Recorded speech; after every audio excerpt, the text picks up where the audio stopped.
Hello and welcome, guys. Thank you for joining me again for another Facebook Live. Also, I want to give recognition and thanks to those that join me on the replay from YouTube and or SoundCloud. It is indeed a blessing to be here with you tonight. I don't plan on holding you long, but after watching the news tonight, I decided that I'd want to get your take on the social distancing. We know that this mandate was put into effect as a result of the COVID-19 pandemic that has swept the nation. And we also know that as of May 1st, that many of the stores and businesses have begun to open their doors.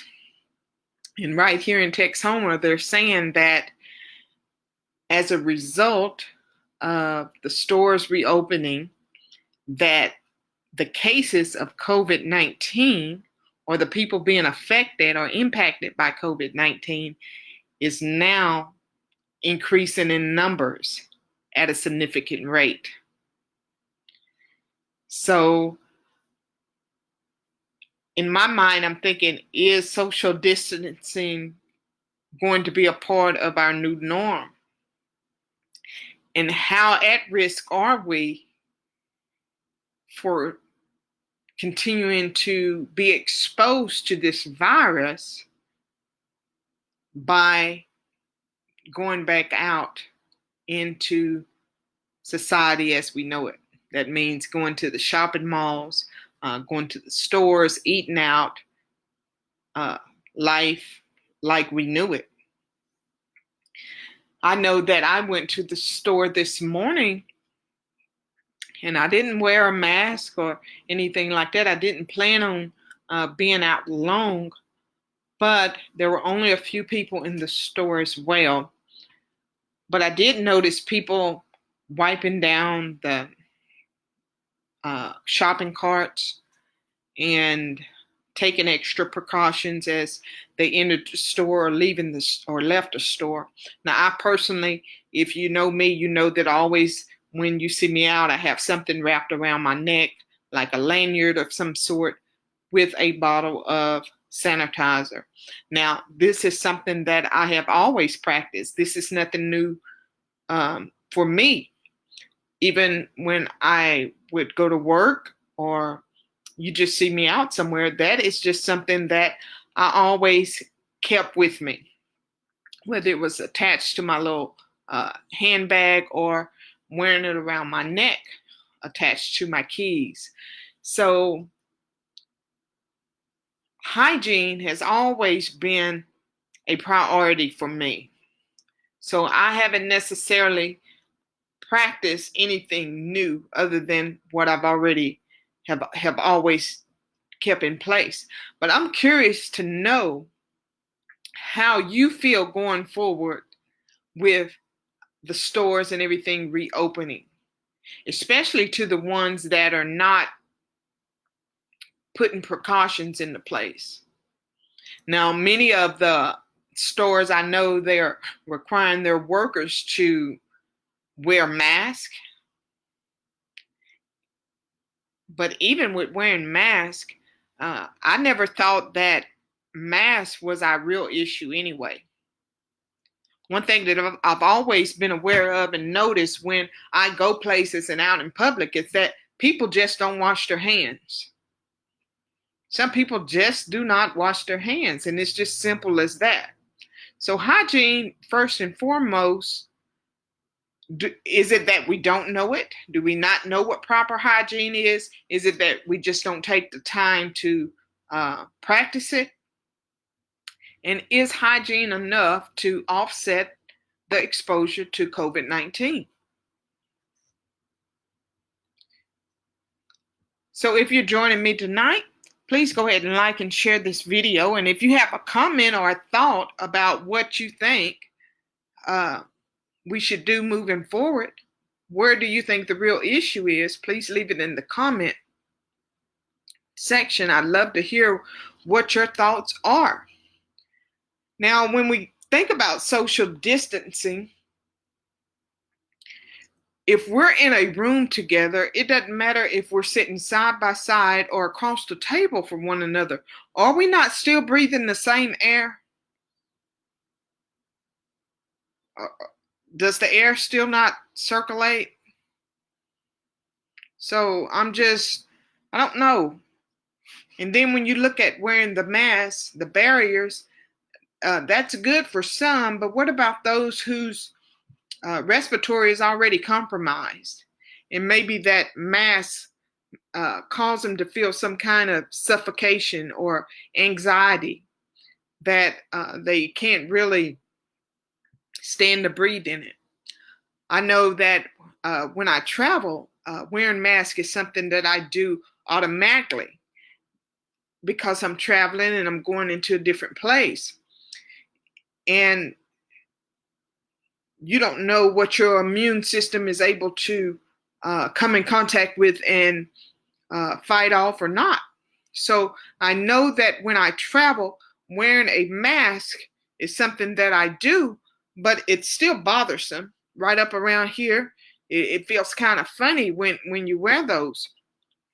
So if this is going to be something that is going to become a part of our everyday life in order to prevent the exposure of COVID-19, how much of this are you willing to do? What precautions are you taking for social distancing? Is the threat of being exposed to COVID-19 enough to keep us from doing the things that we really enjoy? So that's something to think about. I know that I've spent most of the last 43 days in the house, in which, like I said, that's nothing new for me. This is just the way I am naturally. I'm naturally prone to staying in the house. I'm naturally prone to my hygiene practices that I do practice. And so a lot of this is not anything new for me, but I know for others who are more accustomed to being out and about and traveling and being around different people and socializing, that can be something difficult. That can be some very serious things to consider with this new norm called social distancing. And I really didn't understand it in the beginning because I don't know if many of us have taken this thing very serious. To me, if we're going to social distance,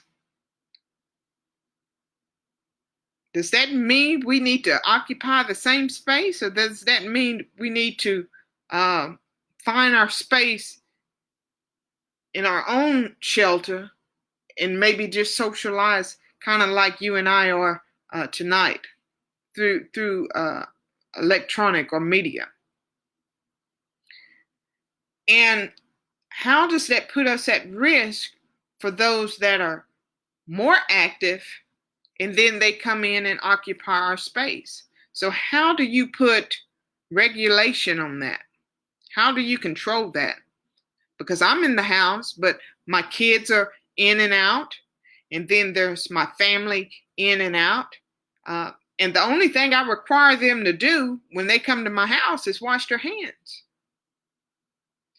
But I never really thought about, if we're exposed and having to be socially distant,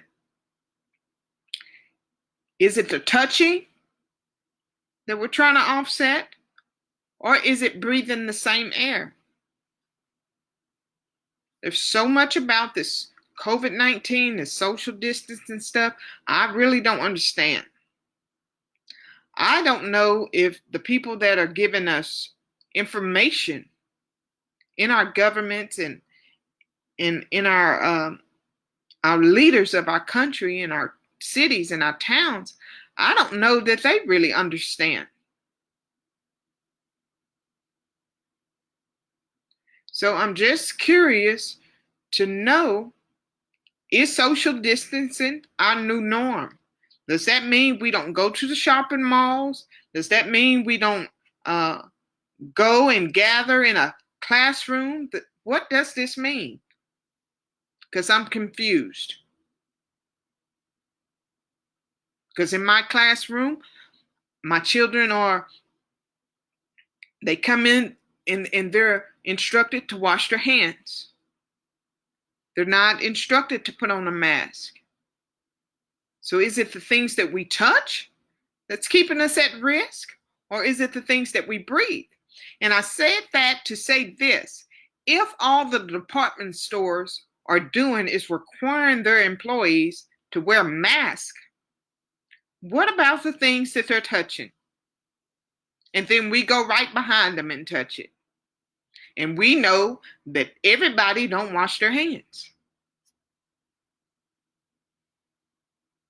So one person is saying they think it can be both touching and in the air we breathe. So why aren't the mandates on gloves? And then when I've seen those few that do wear the gloves, they assume that because they have on gloves that they're protected. And that gives a false sense of security because the gloves are made to be disposable. They're not made for you to do something and then you sanitize them and then touch your face and touch everywhere and continue to keep that same pair of gloves on. We're not using them right. So are we going to mandate gloves too, but yet we use those gloves and still touch everything and still not wash our hands? Because even if you wear gloves, your hands still need to be washed. There's a proper use for using gloves. So I don't know. I know that sanitizer, you still can't hardly find it on the shelves. So we know that people are using that or I guess assumingly using it just like they're using the toilet paper and everything, but you still have to wash your hands.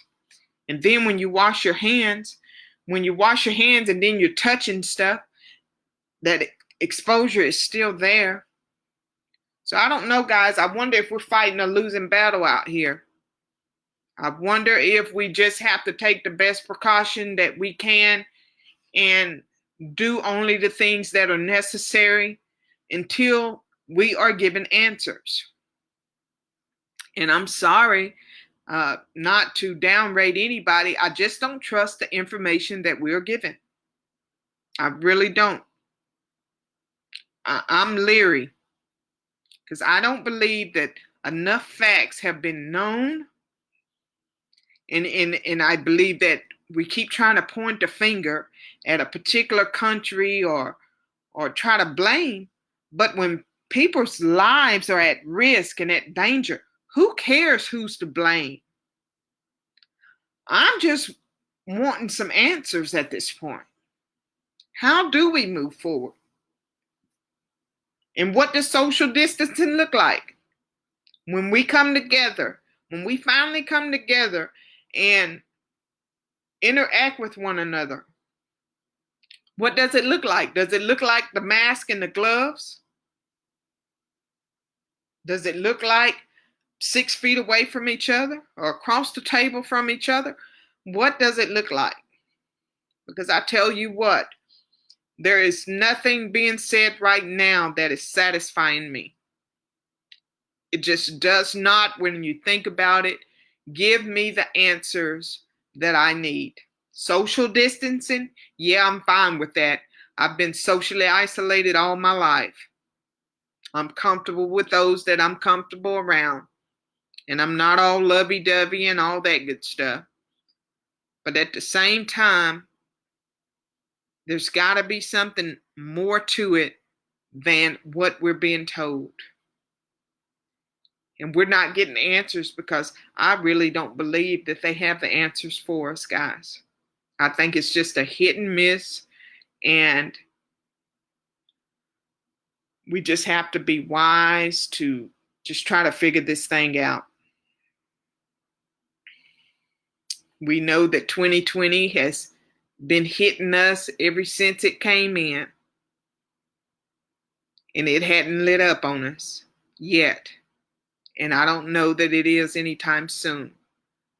But guys, let me tell you, just because they're opening the stores back up, just because some places are trying to get back to business as usual, let me encourage you to just be wise.